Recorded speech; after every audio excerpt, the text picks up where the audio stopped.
तर hello guys, तुमचं स्वागत आहे आमच्या या न्यू व्हिडिओमध्ये. तर गाईज, आज आम्ही बनवणार आहे बेसनाचे लाडू. तर चला मग सुरुवात करूया. तर इथे घेतलं आहे 2 वाट्या बेसन, 1 वाटी रवा. आणि इथे घेतला आहे 1 वाटी रवा. आणि आता हे बघा, तुम्ही पाहू शकता, हे आहे घरचं बनलेलं तूप, जे की मम्मीने घरी बनवलं होतं. आता ते मम्मी टाकते थोडंसं, 2 चम्मच. 2 चम्मच घरचं बनलेलं तूप टाकले. तुम्ही कोणतं पण टाकू शकता, है ना. तर गाईज, आता याला आपल्याला चांगलंपणे मिक्स करायचं आहे, जे की मम्मी करते. तुम्ही ते पाहू शकता की आपण जे तूप टाकले होते ते चांगलंपणे याच्यामध्ये मिक्स झालेलं आहे. थोडं थोडं पाणी करून मिक्स करून घ्यायचं, पीठ मळून घ्यायचं. तर गाईज, याच्यामध्ये आता थोडं थोडं पाणी टाकायचं आहे आणि मस्त पीठ मळून घ्यायचं आहे. आणि जास्त पाणी नाही टाकायचं, है ना. तुम्ही इथे पाहू शकता की आपलं जे पीठ आहे ते चांगलंपणे मळून झालेलं आहे.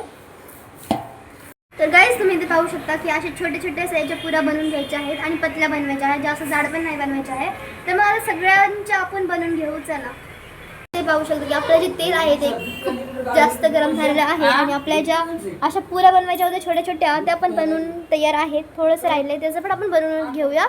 ते पाहू शकतो की आता याला मस्तपैकी तळून घ्यायचं आहे, पुरीसारखं लाल लाल तळून घ्यायचं आहे याला. तर गाईज, तुम्ही इथे पाहू शकता आपलं जे काय होते, असा रंग येऊस्तर तळायचं याला मस्त. कच्चं नाही राहिलं पाहिजे. आपल्या पुऱ्या ज्या आहेत बेसनाच्या त्या मस्त फ्राय झालेल्या आहेत. तर आता हेच असेच सगळ्या करायच्या आहेत. तुम्ही ते पाहू शकता की आपले जे पुऱ्या आहेत त्या मस्त तळलेल्या आहेत आणि थंड पण झाल्या आहेत. तर याला अशा प्रकारे बारीक करून घ्यायचं आहे. थोडं गरमच ठेवावं लागतं. गाईस, थोडंसं गरमच पाहिजे, जास्त पण थंड नका करू तुम्ही. इथे पाहू शकता की आपले जे हे काय म्हणजे जी पुरी आहे यांचे असे तुकडे केलेले आहेत. आणि आता याला आपल्याला मिक्सरमध्ये टाकायचं आहे आणि मस्त ग्राइंड करायचं आहे आणि याचं पावडर बनवायचं आहे. तुम्ही पाहू शकता. आणि इथे बघा, इतके मोठे हात आहेत इथे, कारण की इथे पण हेल्प करत आहे. पाहू शकता की आपलं जे आहे पावडर ते मस्तपैकी तयार झालेलं आहे. आणि याला जास्त पतलं नाही करायचं, बारीक. सॉरी बारीक नाही करायचं, हे असंच ठेवायचं. दरदर ठेवायचं. दाणेदार दिसलं पाहिजे असं ठेवायचं. दाणेदार दिसलं पाहिजे असं ठेवायचं. ते पाहू शकता, असं दरदर पिसून घेतलेलं आहे. हे बघा, इथे आपण एक छोटासा ग्लास, दोन अच्छा ओके, 2 छोटे ग्लास साखर घेतलेली आहे. आणि इकडे दूध पण गरम केलेलं आहे. अच्छा गाईज, याच्यामध्ये आपल्याला दूध नाही टाकायचं, हे असंच गरम केलेले. आणि इथे 2 ग्लास आणि 2 ग्लास पाणी घ्यायचं. आणि अजून ह्याच ग्लासाने याच्यात 2 ग्लास पाणी टाकायचं आहे. तर इथे गॅस चालू केला आणि इथे ठेवलं आहे चाशणी बनवण्यासाठी. हे बघा तुम्ही, हे आहे इलायचीचं पावडर. आणि हे पाहू शकता तुम्ही, इथे टाकला आहे फूड कलर. तुम्ही इथे पाहू शकता की जी आपली चाचणी आहे ती एकदम रेडी आहे. तर आता हे आपल्याला याच्यामध्ये टाकायचं आहे, तुम्ही पाहू शकता.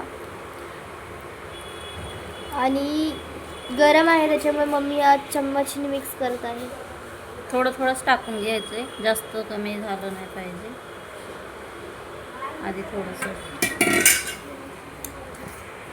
पाहू शकता की जे याच्यामध्ये जी चाचणी टाकली होती ती एकदम याच्यामध्ये परफेक्ट पुरली आहे आणि सगळं बरोबर मिक्स झालेलं आहे. हे बघा तुम्ही. आता आपल्याला याचे लड्डू बनवायचे आहेत, है ना. तर बघा गाईज, इथे तुम्ही पाहू शकता की आपले जे मस्त गोल गोलचे छोटे छोटेसे लड्डू आपले तयार होत आहेत आणि खूपच टेस्टी बनत आहेत. तुम्ही पण नक्की ट्राय करा याला. तर मग आता हे सगळ्या याचे मिक्सरचे आपल्याला असेच लड्डू बनवायचे आहेत आणि सॉफ्ट हँडली आपल्याला हे सगळं बनवायचं आहे. तर गाईज, तुम्ही इथे पाहू शकता की जे आपले लड्डू आहेत ते एकदम तयार आहेत आणि खूप टेस्टी लड्डू बनले आहेत आपले.